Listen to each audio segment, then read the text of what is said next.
I wasn't born TP9.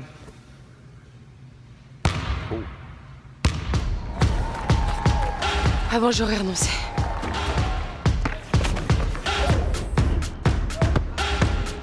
Avant, on n'avait pas 2 étoiles. Avant, on parlait que de mon père. Avant, je prenais l'ascenseur. Avant, j'étais fragile. Avant, il était intenable.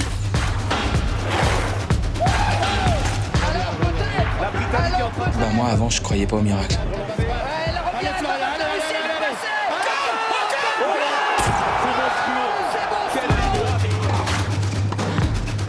Avant, on ne voyait que mon handicap.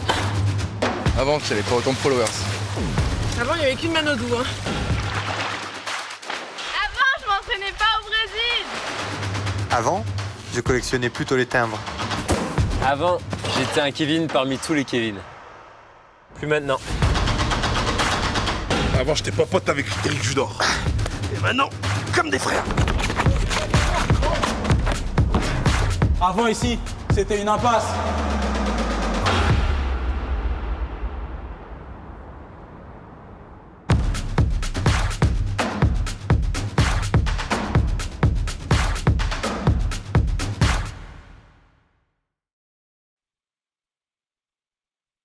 Bonjour à toutes et à tous, bienvenue dans ce live inédit. Ce tournage est réalisé dans des conditions sanitaires très rigoureuses et j'ai donc le droit de faire ça. Je m'appelle Émilie Tardif, c'est moi qui vais avoir le plaisir de vous guider dans cette matinée de présentation Entreprendre 2024, co-organisée par la Banque Populaire Rive de Paris, la Banque Populaire Val-de-France et la BRED Banque Populaire. Alors on le sait, évidemment, les prochains Jeux Olympiques et Paralympiques de Paris 2024 représentent une opportunité énorme pour la France de briller à l'international. Mais ce que vous avez compris, puisque vous êtes avec nous ce matin, c'est que c'est aussi une opportunité pour votre entreprise. Même si j'ai une PME, et même si j'ai une TPE, aussi. Oui, mais moi je fais de l'ESS. Eh bien justement, ça marche aussi. Au moment où je vous parle, plusieurs centaines de marchés publics ont déjà été publiés et font l'objet d'appels d'offres. Et des milliers d'autres vont être lancés avec autant d'opportunités et de belles possibilités à la clé pour vous, mais à condition d'être prêt. Et ça, c'est notre boulot ce matin. Alors, ouvrez grandes vos oreilles, saisissez vos carnets, vos tablettes, comme moi, vos crayons. On commence tout de suite avec mes 2 premiers invités, que je vais accueillir tout de suite. Monsieur Luc Carpentier, rejoignez-moi. Monsieur Luc Carpentier, directeur général de la Banque Populaire Val-de-France. Bonjour, Émilie. Bonjour. Et Pierre Tastet, directeur général adjoint de Banque Populaire Rive de Paris. Bonjour à tous les deux. Bonjour Émilie, bonjour Luc. Bonjour. Je suis ravie de vous accueillir sur ce plateau. Monsieur Carpentier, on va commencer ensemble. Oui. On le sait, évidemment, mais cette matinée en est une nouvelle illustration. Les banques populaires sont très présentes aux côtés des entrepreneurs. Pourquoi ? Tout simplement parce que nous avons été fondés par des entrepreneurs et savons bien qu'ils sont au cœur de la réussite de nos régions. Ils innovent, ils investissent, ils créent de l'emploi local et favorisent le dynamisme économique. Alors le contexte actuel, il est difficile pour eux, évidemment, et en tant que première banque des PME, c'est de notre responsabilité de les aider à identifier des leviers de développement comme le sont les Jeux Olympiques de 2024. Et en étant partenaire de Paris 2024, nous avons aussi une conviction forte. Ces Jeux doivent être ceux de tous les territoires et pas seulement de Paris. À la Banque Populaire, c'est toute l'économie du sport en région que nous voulons soutenir à cette occasion. Alors aujourd'hui, nous sommes là pour créer les bonnes connexions autour de ce formidable projet comme la Banque Populaire Val-de-France l'a fait à Tours. Vous en rappelez, Émilie, en février de l'année dernière. Nous l'avions fait avec les chambres de commerce et c'est important d'être très soudés sur le terrain avec elles. Elles font un travail aussi formidable. Il nous a paru essentiel de reconduire cette expérience avec nos consoeurs, BP Rive de Paris, la BRED, Banque Populaire, à travers ce webinaire accessible à tous, peu importe où l'on se situe sur le territoire. Car tout le monde doit avoir sa chance. C'est un engagement historique, donc, aux côtés des entreprises, mais qui trouve finalement une formidable caisse de résonance grâce au JO et aux valeurs mêmes de l'olympisme. D'ailleurs, expliquez-nous, Monsieur Tastet. Écoutez, accompagner les entrepreneurs, c'est l'ADN des banques populaires. Ça fait plus d'un siècle que ça dure et la distribution du PGE nous prouve que nous sommes toujours présents quand il le faut. Le conseil d'administration, rappelons-le, sont constitués d'acteurs économiques qui constituent le maillage territorial de nos régions. C'est dans cet écosystème que nos 3 banques, Val-de-France, BRED et Banque Populaire Rive de Paris, contribuons au développement économique, social et solidaire de nos régions. Nous appartenons au groupe BPCE, qui a signé un partenariat premium avec les Jeux Olympiques et Paralympiques de Paris 2024. Concrètement, notre ambition est d'aider à la fois à la réussite sportive en accompagnant des sportifs pour qu'ils soient prêts pour leurs compétitions, des sportifs régionaux, nationaux, même internationaux. Et puis aussi, on a la réussite économique et c'est surtout celle-là qui nous guide aujourd'hui. Ce partenariat correspond aux valeurs que nous portons chaque jour en tant que banque coopérative, les valeurs humanistes, les valeurs d'esprit d'équipe, de solidarité, et puis évidemment le dépassement et la performance, qu'elle soit économique ou sportive, sont des valeurs qu'on peut retrouver chez nos banques populaires ou bien sûr les valeurs de l'olympisme. Ouais, évidemment. Monsieur Carpentier, cet engagement, c'est pas juste du marketing. Les banques populaires sont depuis longtemps des sponsors importants et on imagine encore plus stratégique après cette année très difficile pour les clubs locaux. Oui, vous avez raison, Émilie. Nous avons choisi de renforcer nos partenariats locaux. Donc, les banques populaires sont des sponsors locaux, importants depuis longtemps. Et donc, nous soutenons les clubs sportifs qui font grandir les pépites de demain. Ces pépites, à la Banque populaire Val-de-France, nous en avons identifié une douzaine qui constituent notre team d'athlètes de haut niveau. Et nous en sommes très fiers. Nous les suivons pour la plupart depuis plusieurs années et certains ont déjà des titres internationaux, champions du monde, par exemple. Et cette équipe est mixte et comporte 7 para-athlètes. Et nous avons la ferme intention de les aider à atteindre leur Graal, c'est-à-dire participer aux Jeux de Paris 2024 et pour certains, d'être présents dès Tokyo 2021. Et en interne, il y a aussi des athlètes ? Il y a évidemment beaucoup d'énergie. Cette énergie du sport, nous la partageons aussi auprès de nos collaborateurs parce qu'ils sont aussi très fiers de ce partenariat. Ils portent nos engagements locaux et s'engagent dans des défis collectifs, sportifs et solidaires qui font du bien à tous dans le contexte de crise sanitaire que nous connaissons. Monsieur Tastet, un dernier mot. Le message ce matin pour les entrepreneurs qui nous écoutent, c'est un peu celui d'un coach à son équipe. On y va, on se bat, on peut gagner, on va gagner ensemble. Exactement, c'est une compétition sportive et nous sommes là pour préparer avec vous ce qui va être un grand événement pour la France, mais surtout pour nos territoires qui accueillent dans 3 ans les Jeux Olympiques et Paralympiques de 2024. Non pas en tant que sportifs, mais bien en tant qu'entrepreneurs régionaux et en tant que banque régionale. Aujourd'hui, on a 3 composantes. On a les instances du COJO avec des appels d'offres, des infrastructures, de la logistique à bâtir. On a des acteurs économiques, vous, nos clients, qui pouvaient répondre. Et nous, banque régionale, coopérative, intermédiaire, banque des entrepreneurs, nous souhaitons vous proposer ces marchés en première main en tant que partenaire premium. C'est tout l'enjeu de cette réunion aujourd'hui et on vous souhaite une très bonne réunion et surtout, gagnons ensemble. Merci beaucoup à tous les deux d'avoir lancé avec moi ce webinaire. Merci Émilie. Je vous libère et on va rentrer tout de suite dans le concret. Ces jeux, bien sûr, ce sont des opportunités économiques à saisir. Et vous, clients pro de la Banque Populaire, vous êtes tous concernés, vous pouvez tous candidater. Mais comment? Explication tout de suite avec Marie Barzac, directrice Impact et Héritage au sein du comité d'organisation des Jeux Olympiques et Paralympiques de Paris 2024. Bonjour Marie Barzac. Donc, je suis ravie d'être avec vous ce matin. C'est toujours un plaisir de rencontrer des acteurs de terrain parce que vous savez que Paris 2024 souhaite changer la donne et surtout rapprocher les Français de ce beau projet et vous êtes des acteurs essentiels à ce titre. Donc, je vais vous présenter la stratégie plutôt macro de Paris 2024 en termes d'héritage, dans laquelle vous allez voir que votre action est essentielle et le concours de la BPCE, une pierre angulaire. Cette stratégie, vous l'avez à l'écran, c'est une stratégie qu'on appelle héritage et durabilité.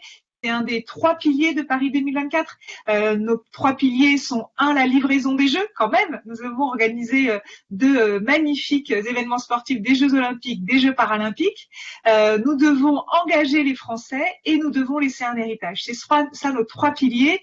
Et donc ce matin, dans le détail, je vous présente un peu ce 3e pilier sur l'héritage pour vous montrer la dynamique dans laquelle nous nous engageons. Alors quand on parle d'héritage, en fait, on le situe à 2 niveaux. Qui concerne la modélisation de l'organisation des Jeux. La façon dont on va avoir d'organiser les Jeux, la méthode que nous allons utiliser va être en soi laissée en héritage. Donc ça, c'est notre première objectif, c'est la diapositive précédente. Et là, on va retrouver évidemment des enjeux autour de la durabilité, comment notre organisation des Jeux limite notre empreinte carbone, comment elle engage aussi les grands événements sportifs à devenir plus durables et respectueux de l'environnement et de la planète. Et puis le deuxième axe dans cette exemplarité sur la méthode, c'est finalement le sujet du jour. Comment ouvrir des opportunités à tous, et notamment des opportunités économiques, mais aussi des opportunités d'emploi, j'y reviendrai, et comment les jeux sont aussi un moteur d'attractivité des territoires et génèrent un impact sur les territoires. Et c'est là que vous jouez un rôle essentiel, et évidemment ce partenariat avec la BPCE a beaucoup d'importance. Les dispositifs qu'on a pu imaginer avec Entreprise 2024, ESS 2024, que vous allez avoir évidemment en détail aujourd'hui, sont essentiels et il est encore plus important que la BPCE nous accompagne pour diffuser ces outils auprès du plus grand nombre et donc le plus grand nombre d'entreprises en particulier. Le deuxième axe de notre stratégie d'héritage, c'est ce qu'on va laisser. Et là, c'est les enjeux de société sur lesquels on a envie d'investir pour laisser un héritage sociétal à l'organisation des Jeux. Et là, vous avez différents axes qui sont sur votre écran, j'imagine. Donc, un axe autour de la promotion de l'activité physique et du sport. Donc, c'est évidemment comment on peut amener les Français à être plus actifs et plus sportifs d'ici 2024, mais au-delà, évidemment. Et là, encore une fois, on connaît votre soutien au club, au mouvement sportif, et vous allez jouer un rôle essentiel pour que le club soit une façon de contribuer à cet objectif, comment on peut amener plus de Français à être plus actifs, mais aussi à avoir une pratique régulière en club. Donc ça, c'est essentiel. Et comment aussi on va créer une dynamique pour développer la pratique sportive et la pratique de l'activité physique dans les entreprises sur son lieu de travail. Et là, on sait que la BPCE a déjà des programmes et on va travailler ensemble dans les prochaines semaines pour qu'après les Jeux de Tokyo, il y ait une dynamique pour bouger plus à la BPCE après les Jeux de Tokyo. Je fais un petit teasing sur le sujet au passage. Le deuxième sujet sur lequel nous travaillons en termes d'héritage sociétal, c'est l'éducation. Vous avez peut-être entendu parler de la semaine olympique et paralympique. C'était la 5e édition il y a quelques semaines, au mois de février. On a porté un message très fort autour de 30 minutes d'activité physique quotidienne dans les programmes scolaires pour les élèves à l'école primaire. Le ministre de l'Éducation a annoncé une ambition assez forte sur ce sujet et un tiers des écoles l'année prochaine. Ça, c'est essentiel parce que c'est aussi une façon d'éduquer les enfants à être plus actifs, pour qu'ils soient une génération qui prenne l'habitude de bouger plus. Et du coup, ça nous permet de lutter contre la sédentarité, fléau de notre société.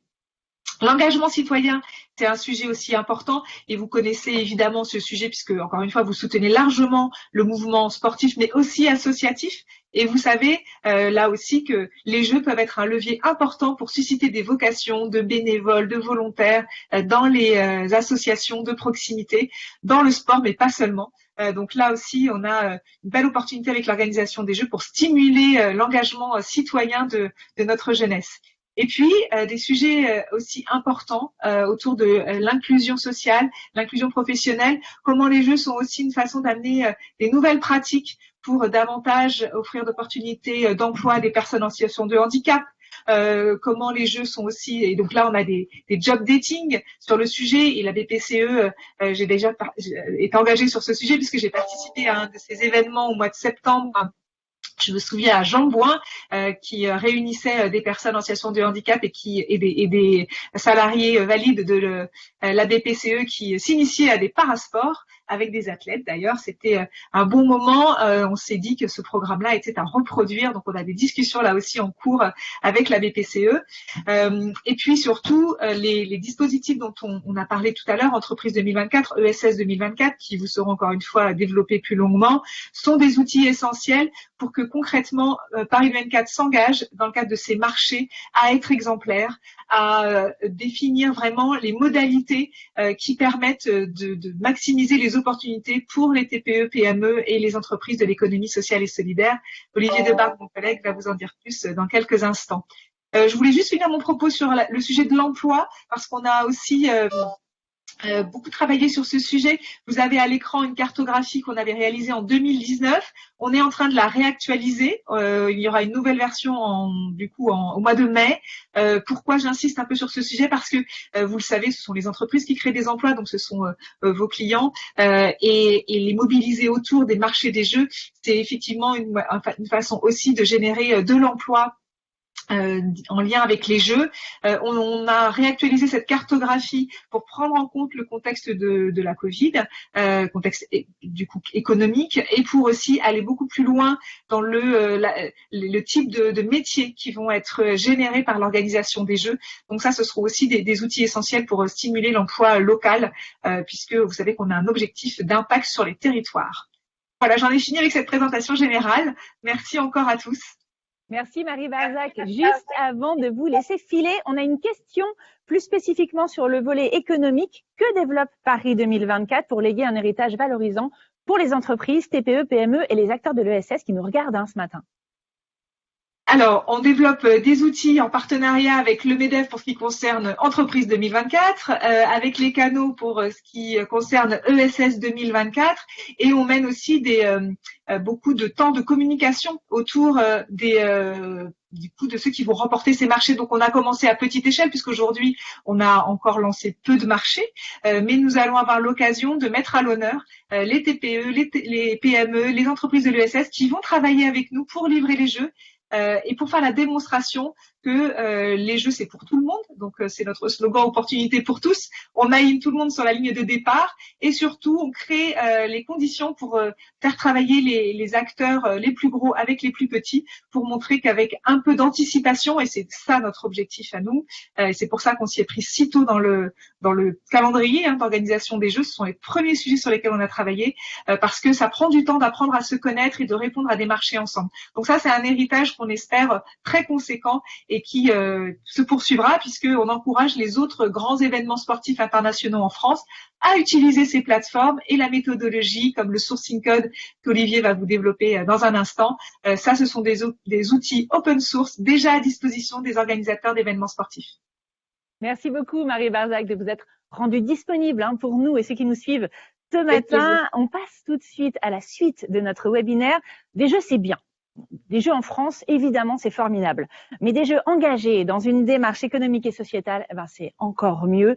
Et c'est ça aussi, Paris 2024. On en parle tout de suite avec Olivier Debargue, directeur délégué aux achats au sein du comité d'organisation des Jeux Olympiques et Paralympiques de Paris 2024. Et le voilà qui est apparu. Bonjour Olivier Debargue. Bonjour Émilie. Quel plaisir de vous retrouver. Partagé. Mais oui, avant de parler de la stratégie des achats, quelques chiffres pour permettre de dimensionner l'événement, le rendre plus concret pour tous les chefs d'entreprise qui nous suivent ce matin. Oui, en effet, les Jeux de Paris 2024, c'est une opportunité économique très importante. Le budget d'organisation de Paris 2024, c'est 3,9 milliards. Et 2,5 milliards de ce budget sera consacré aux achats. Donc vous voyez que c'est une part stratégique importante du dispositif.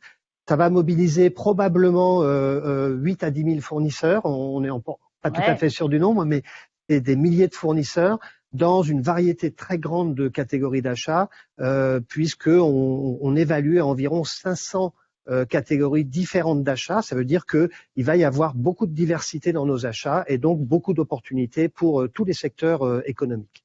On en vient donc à votre partie, la stratégie. Une démarche inédite a été mise en place. Vous nous l'expliquez en quelques mots? Oui, évidemment, le projet sort des normes, mérite des axes d'approche un peu particuliers. Alors d'abord parce qu'on est une structure éphémère par définition, et donc on a un axe qu'on appelle la dissolution qui nous permet dans tout ce qu'on engage aujourd'hui de penser à l'après. Donc ça c'est un focus très spécifique, très particulier.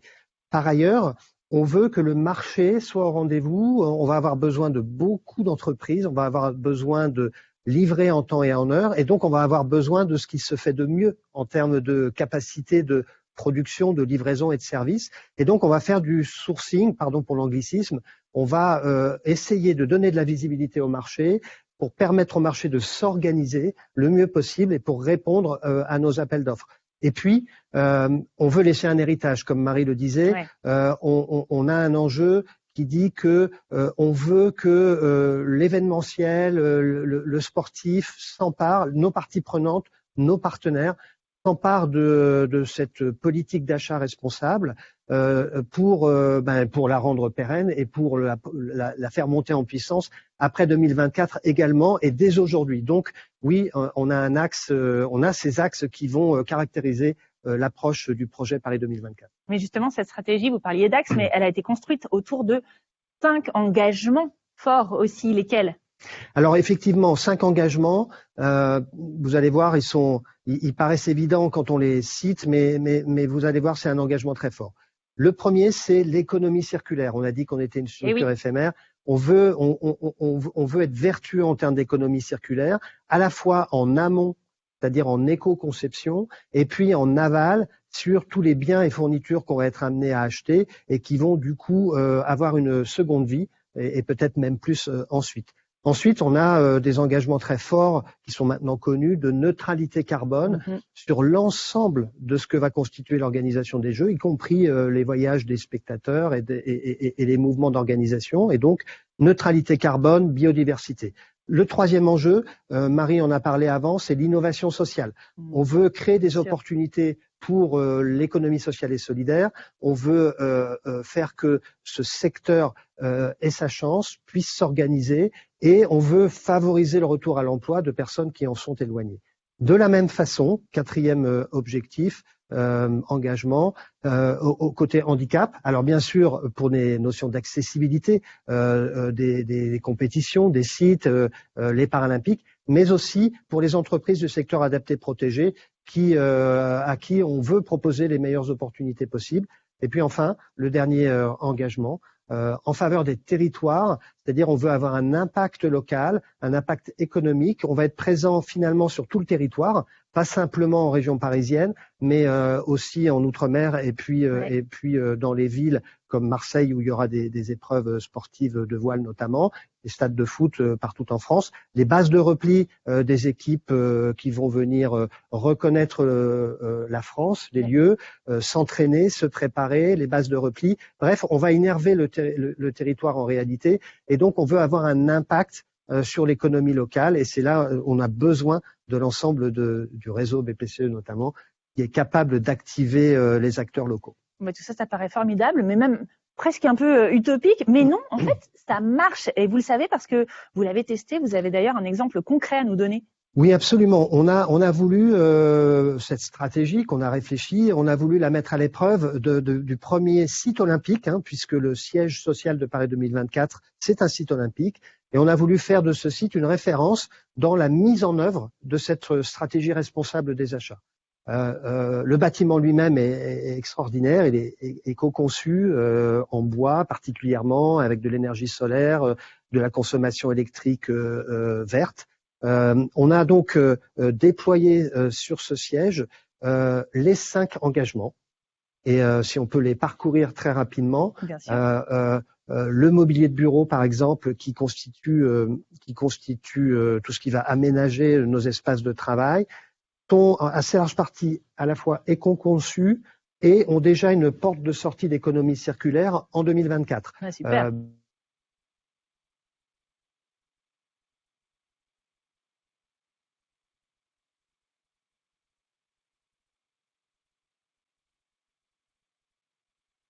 Voilà, donc du bilan carbone. En termes d'innovation sociale, il faut comprendre que sur la trentaine d'entreprises qui vont travailler au siège, on en a plus de la moitié qui sont de l'économie sociale et solidaire et 90% des entreprises qui vont intervenir sont des TPE-PME. Ah, c'est considérable. Donc, ça veut dire qu'on a réussi à pousser certaines limites de ce qu'on pensait possible. On a aussi 3 structures du secteur adapté protégé en faveur du handicap. Et puis en matière de territoire, on a une proportion importante d'activités réservées à la Seine-Saint-Denis, ou plus exactement qui ont gagné les appels d'offres leur permettant de travailler avec nous. C'est 20% des marchés gagnés par des entreprises de Seine-Saint-Denis, mais qui représentent 40% de la valeur de ce que sera cet investissement du siège de Paris 2024. Donc vous voyez, on a réussi à pousser certaines limites. On a même, pour vous dire, une fantastique surprise sur la maintenance technique du bâtiment, où on avait mis des clauses d'insertion assez ambitieuses, de l'ordre de 30%. Et en fait, on va doubler cette performance parce que l'engagement contractuel du prestataire qui nous suit va aller jusqu'à plus de 60%. de personnes qui vont être des personnes venant de l'insertion. Et donc, sur une trentaine de personnes à terme qui va faire tourner le bâtiment, 20 seront issus de l'insertion. Donc, on fait la preuve, et c'était intéressant pour nous de tester non seulement la qualité de la stratégie, mais très concrètement, est-ce qu'elle est possible à mettre en œuvre? Eh ben, on a des résultats qui vont un peu au-delà de ce qu'on avait espéré. Donc, on est très ambitieux sur le sujet, réaliste, mais très ambitieux. J'aime bien vous écouter, ça fait des bonnes nouvelles. Allez, dans les faits, ces engagements, ils se traduisent comment dans les appels d'offres auxquels nos chefs d'entreprise vont devoir répondre là maintenant très rapidement? Alors, les engagements, ils se traduisent par une procédure d'appel d'offres. Il y a une compétition très forte. On va injecter dans nos appels d'offres des clauses sociales. On va injecter des éléments de notre stratégie responsable des achats, sourcing code dont Marie parlait tout à l'heure. Bien sûr, c'est une compétition, beaucoup d'acteurs sont intéressés, mais on va vraiment mettre un poids important sur des sujets qu'on appelle du multicritère, c'est-à-dire on va choisir des solutions les mieux disantes, et on va avoir toujours à proportion des critères de nos 5 engagements qui permettent de faire que notre stratégie responsable des achats, en fait, il n'y a qu'une seule stratégie et elle est responsable. On a le cadre maintenant, mais 2024, c'est demain. Le calendrier, on en est où? Quand est-ce que les marchés vont sortir? Alors pour l'heure, on a environ 10% simplement des marchés qui sont passés. Donc vous voyez, l'essentiel reste devant nous. On a, pour éclairer un petit peu le marché, justement, procédé à une cartographie de nos achats avec une quinzaine de familles et puis 500 catégories d'achats. Et cette cartographie, elle va se concrétiser par des appels d'offres. Dès 2021, on commence à monter en puissance de manière un peu significative autour des sujets de restauration, de nettoyage, de logistique et puis de nos stratégies de choix de licenciés qui vont pour nous faire fabriquer et commercialiser les produits dérivés de Paris 2024. On est en train de faire ces choix. Ces choix sont dans le respect de notre stratégie responsable. Et donc, ça, c'est des enjeux qui sont, je dirais, en cours ou qui sont en train de se préparer ou de se lancer. Donc, dès 2021, on monte en puissance et puis on va poursuivre en 2022, en particulier sur des sujets de transport assez importants, évidemment, pour tous les flux qu'on doit organiser pour les Jeux. Les articles sportifs, on va acheter plus d'1 million d'articles sportifs pour les compétitions, donc ça, c'est majeur. La sécurité qui va être un enjeu très fort, bien sûr, et dont on se préoccupe dès maintenant. Et puis des travaux de construction qu'on appelle éphémères. On va quand même, autour des sites existants, les aménager, les préparer pour les Jeux. On va avoir des sujets comme ce qu'on appelle le look of the game, l'habillage de tous les sites de compétition et de non-compétition et ça, la signalétique associée. Bref, beaucoup d'enjeux pour commencer à préparer les sites. Dès la fin des Jeux de Tokyo, qui va faire basculer le centre de gravité et les projecteurs sur Paris 2024. Voilà, on a un copieux programme devant nous. C'est ça, il y a un agenda. Allez, merci beaucoup Olivier Debargue. Une question juste vient d'arriver sur mon écran. Je vous la donne. Les TPE peuvent-elles s'associer, se regrouper aussi, pourquoi pas, en consortium pour répondre à un appel d'offres? Alors oui, c'est un conseil qu'on donne d'ailleurs, puisque la notion de sourcing vise à inciter et à motiver les petites structures à s'associer entre elles, à se grouper pour pouvoir mieux répondre à nos appels d'offres. Si elles ne s'y préparent pas, si elles le font au dernier moment, les marchés seront trop importants, même si on les allotit, et ne seront pas prêts. Donc, on encourage dès maintenant, on vous encourage dès maintenant à vous grouper, à vous associer, à créer les conditions qui vous permettent de répondre ensemble, parce qu'on va juger de l'addition des forces de chacun. Et donc, pour remporter des marchés, le groupement, c'est une très bonne manière d'aborder. Et puis, pas seulement pour les Jeux Olympiques, cette association que vous aurez créée, ce mode de travail, vous servira à répondre à tous les autres appels d'offres auxquels vous pourriez candidater et où vous n'allez peut-être pas aujourd'hui, faute d'avoir les moyens d'y répondre. C'est ça, là aussi un héritage, finalement. Exactement. Merci 1000 fois, Olivier Debargue, d'avoir été disponible pour les entrepreneuses et les entrepreneurs qui nous regardent ce matin. Je vous libère à présent, puisque nous allons passer à un volet stratégique dans notre matinée, les opportunités pour les TPE-PME dans un contexte particulier, actuel. Et c'est Éric Montagne, DG à Bred, qui nous en parle. Regardez. Bonjour à tous. Dans le cadre des JO 2024, Paris et la Seine-Saint-Denis accueilleront les épreuves olympiques ainsi que le village olympique qui sera dédié, lui, aux athlètes et aux médias. Les JO constituent une sacrée opportunité pour les entreprises qui pourront bénéficier des centaines d'appels d'offres qui vont être lancés dans tous les secteurs d'activité et pour toutes les entreprises. Le dispositif Entreprendre 2024 que nous vous proposons aujourd'hui veut concourir à cela, c'est-à-dire de vous aider à saisir toutes ces opportunités et de bénéficier également de l'ensemble des retombées financières non négligeables. On les chiffre entre 5 et 10 milliards d'euros. J'ajoute un point fondamental, c'est que 25% des marchés liés aux Jeux Olympiques seront réservés aux TPE, aux PME et aux entreprises de l'économie sociale et solidaire. Un secteur que l'on connaît très très bien, Banque Populaire Rive de Paris, Val-de-France, la Brenne, mais également le MEDEF, la CRES, l'ADI et les canaux. Nous sommes tous mobilisés avec vous pour avancer. On vous présentera dans quelques instants les outils, la plateforme Entreprise 2024, la plateforme ESS 2024, autant d'outils dédiés à ce dispositif. Naturellement, tous nos conseillers en agence, en succursale et dans les centres d'affaires seront à vos côtés, comme ils le font chaque jour pour vous accompagner. En fait, l'idée, c'est d'être tous mobilisés avec vous et pour vous, afin de transformer des opportunités en relais de croissance et de développement pour chacune de vos entreprises. De retour à présent sur notre plateau pour tout savoir sur les appels d'offres. Où sont-ils publiés? Comment constituer un dossier pour y répondre? Et où l'envoyer? Surtout, les réponses à ces questions pratiques sur la plateforme Entreprise. Pour commencer, avec le chef du programme Entreprise 2024, Monsieur Éric Ingardiola. Regardez.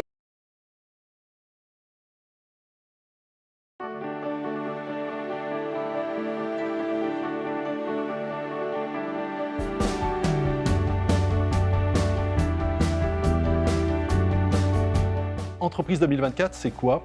C'est un outil national très simple qui répond à un besoin très concret de la part de beaucoup de chefs d'entreprise qui rencontraient pas mal de difficultés à trouver de l'information qualifiée et pertinente liée à l'organisation des Jeux. C'est une information économique et sociale qui est si importante pour un chef d'entreprise pour lui permettre de trouver de nouveaux marchés. Entreprise 2024 met à disposition des entreprises, des chefs d'entreprise qui sont abonnés à cette plateforme, tout un tas de services. Le contenu de cette plateforme est assuré par les partenaires officiels de cet outil, au premier rang desquels figure le comité d'organisation des Jeux, Paris 2024, et puis aussi la Solideo, la société de livraison des ouvrages olympiques. Ces deux principaux partenaires nous fournissent toutes les informations relatives aux appels d'offres qui sont passés dans le cadre de l'organisation des Jeux. Tous les appels d'offres qui rentrent dans l'organisation des Jeux figurent sur la plateforme, des informations économiques et sociales, mais aussi d'autres outils, comme par exemple un agenda qui va permettre au chef d'entreprise de savoir si autour de lui, dans sa région, des ateliers pratico-pratiques sont organisés pour l'aider à répondre à ces appels d'offres, par exemple, mais également un outil de sourcing à disposition des entreprises pour que ces entreprises puissent faire connaître aux donneurs d'ordre ces innovations, ces avantages concurrentiels pour permettre là aussi de remporter les marchés. La particularité de Paris 2024, de ces Jeux Olympiques de Paris 2024, c'est que ces Jeux sont organisés effectivement en grande partie sur la région parisienne, mais plusieurs régions vont aussi solliciter dans le cadre de l'organisation. Il y a plein d'appels d'offres qui sont lancés à un niveau national.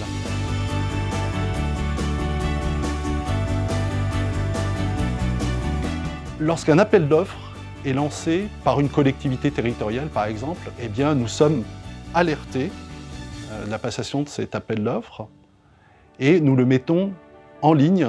Un chef d'entreprise inscrit sur Entreprise 2024 aura donc accès à l'ensemble des appels d'offres lancés par l'ensemble des collectivités intéressées par les Jeux sur l'ensemble du territoire national.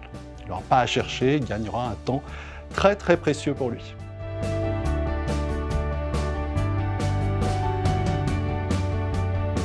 Oui, bien évidemment, toutes les entreprises peuvent répondre aux marchés qui sont lancés dans le cadre des Jeux. Entreprise 2024 est naturellement un outil fait par des chefs d'entreprise, pour des chefs d'entreprise et qui s'adresse à l'ensemble des chefs d'entreprise, donc des entreprises de toute taille, même s'il faut savoir qu'on a mis cet outil en place d'abord pour les TPE et les PME qui n'ont pas toujours les mêmes moyens que les plus grosses entreprises dans le cadre de leur démarche commerciale et pour trouver de nouveaux marchés.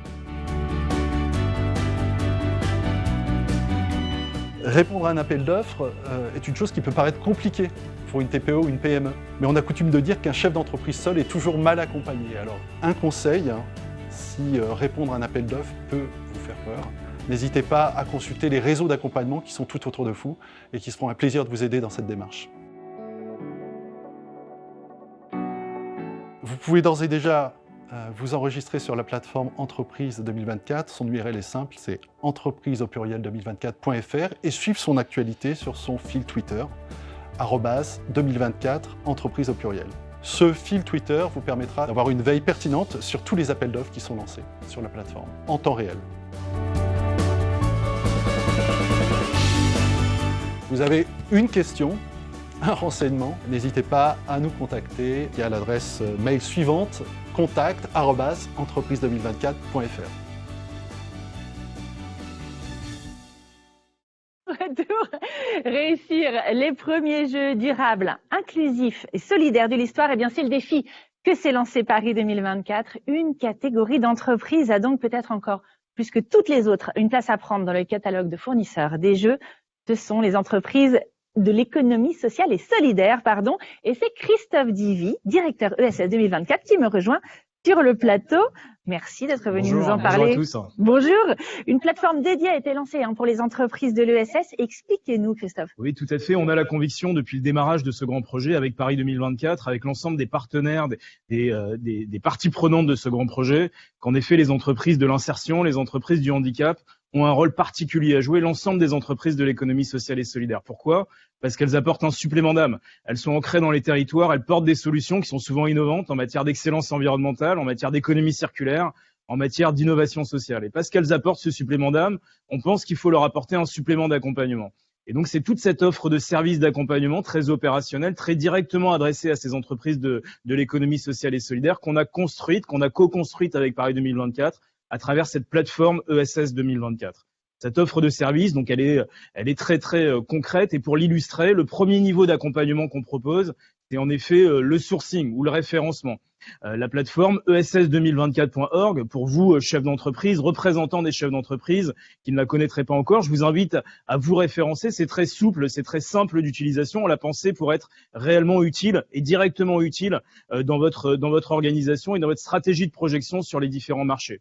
Ça sert à quoi le référencement ? Vous avez sans doute l'habitude des annuaires d'entreprise ou des bases de solutions. Là, c'est un petit peu plus qu'on apporte, c'est la qualification du référencement. Ça nous permet de mieux vous connaître. Ça nous permet de savoir concrètement quelles sont vos solutions, quelles sont les capacités que vous avez, quels sont les savoir-faire que vous portez et comment surtout concrètement ça peut monter en puissance d'ici à 2024. Ça peut trouver une application concrète dans le périmètre de celui qui est les prescriptions, les attentes de Paris 2024 et de l'ensemble des donneurs d'ordre en lien avec ce grand projet. Alors nous, ce qu'on propose aussi, en plus du référencement, c'est la première étape, il y en a donc d'autres. Tout au long de la vie des marchés, vous avez une frise qui apparaît à l'écran. On apporte cet appui très opérationnel, très méthodologique, très technique pour vous conseiller sur la bonne stratégie de réponse, la bonne stratégie de soumission, avec qui on doit y aller. C'est pas naturel de savoir avec qui est-ce qu'il faut qu'on décide de monter des consortiums. C'est des marchés qui vont être nombreux, qui vont être volumineux. Il y a beaucoup de maîtrise de risque aussi qui est attendue, et donc ça suppose d'y aller à plusieurs. Et donc nous, on vous apporte l'ensemble des éléments d'aide à la décision pour savoir avec qui il faut y aller et comment construire votre complémentarité d'expertise pour que vos propositions soient les plus convaincantes possibles du point de vue de Paris 2024. Si vous gagnez, on vous le souhaite, on ne vous lâchera pas. On sera aussi à vos côtés pour animer l'exécution des prestations, pour vigiler le fait que le dialogue contractuel entre les membres d'un groupement avec Paris 2024 se déroule dans des bonnes conditions. Et donc, des attributaires, on en a déjà, cette dynamique, cette méthodo, elle fonctionne, elle produit des résultats qui sont intéressants, qui sont prometteurs. On en a déjà plus d'une centaine, 139 pour être précis. Vous voyez, le chiffre a un peu été actualisé parce qu'on a en réalité des nombreux lauréats issus du champ de l'économie sociale et solidaire qui, semaine après semaine, sont attributaires des marchés de Paris 2024. L'exemple du Pulse, de ce premier site olympique qui a été cité par Paris 2024, est une très belle illustration. L'ensemble des secteurs d'activité, l'ensemble des filières qui irriguent l'activité économique française sont concernées par ces entreprises de l'ESS. Elles sont présentes dans tous les secteurs en effet et elles gagnent des marchés dans tous les secteurs. Vous avez quelques exemples emblématiques à l'écran et on souhaite que ça ne soit qu'une première étape. On souhaite que vous qui nous écoutez ce matin, vous qui allez découvrir cette plateforme ESS 2024, vous puissiez prolonger avec nous cette dynamique, qu'elle monte en puissance au fur et à mesure où Paris 2024 va lui-même monter en puissance sur la publication de ces différents marchés. Alors vous êtes tous concernés. On a souhaité, encore une fois, je martèle un peu le message parce qu'il est vraiment important à retenir. On a souhaité que cette plateforme, elle soit à votre service. Et donc il n'y a pas de conditions. Vous pouvez venir vous référencer. Je dirais, quel que soit votre statut, quelle que soit votre famille, quelle que soit votre forme juridique, vous y trouverez les éléments de réponse qui correspondent à vos besoins. Il y a une équipe avec moi qui viendra vous rencontrer, qui échangera avec vous, et on pourra ainsi vous apporter le meilleur accompagnement de manière assez fine, assez personnalisée, surtout dans cette logique de groupement, cette logique de constitution, de collaboration avec d'autres entreprises que peut-être vous ne connaissez pas encore, et c'est tout ce qu'on vous apportera dans les prochaines semaines. Et oui, vous êtes tous concernés, mais en plus c'est ultra simple, la preuve en image. Bonjour à tous et bienvenue sur la plateforme ess2024.org. Je vais vous montrer en 2 minutes 30 comment vous faire connaître des organisateurs des jeux en vous référençant sur ESS 2024. Vous voyez l'interface du site, vous cliquez sur le petit bouton rouge se référencer et c'est parti. Première étape, on va vous demander votre nom et votre prénom, histoire de mieux vous connaître et de renseigner le nom de votre entreprise. À chaque étape, c'est très simple, il vous suffit de cliquer sur le bouton suivant pour continuer le formulaire. On vous demandera un email pour vous contacter directement pour vous adresser les marchés des jeux qui concernent votre secteur d'activité et vous informer de toute l'actualité des jeux. On vous demandera votre numéro de SIRET, moi je mets quelques zéros, mais on vous invite à vous munir de votre numéro de SIRET complet et à l'indiquer. À cette étape, qui est très importante, on va vous demander de cocher les cases qui correspondent à votre métier, à vos métiers, et à préciser les sous-domaines d'activité qui correspondent à votre entreprise. Vous pouvez cocher plusieurs cases. On vous demandera ici votre adresse pour savoir d'où vous venez.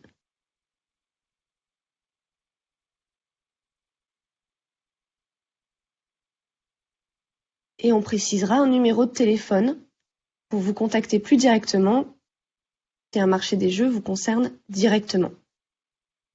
On vous demandera de nous indiquer si vous êtes une entreprise de l'économie sociale et solidaire ou non, ainsi que de la typologie à laquelle vous vous référez. Vous pouvez cliquer sur plusieurs cases. Je précise mes attentes vis-à-vis de ESS 2024. Je souhaite être informé des marchés des jeux, me référencer et faire connaître ma solution, être mis en relation avec les organisateurs des jeux quand cela sera possible. Sur cette case au champ libre, vous pouvez préciser tout ce que vous n'aurez pas pu préciser auparavant, mon secteur d'activité, vos références, votre site internet. N'hésitez pas, plus on vous connaît finement, mieux on peut vous adresser les marchés qui vous concernent. Enfin, j'accepte que mes données soient utilisées par Paris 2024 et la Solidéo via ESS 2024. Je n'ai pas fait tout ce chemin pour cliquer sur la case non, donc je coche la case oui. J'envoie le formulaire. Je suis désormais référencé sur ESS 2024. Je recevrai très prochainement un email me confirmant ce référencement et dès à présent, si un marché des jeux me concerne, je le recevrai directement dans ma boîte mail. Merci à tous. Vous avez dit que c'était simple. Allez, une dernière question, Christophe, avant de conclure notre matinée. Doit-on se référencer sur les 2 plateformes, ESS 2024 et Entreprise 2024? Oui, tout à fait. Je vous invite à vous référencer sur les 2 plateformes.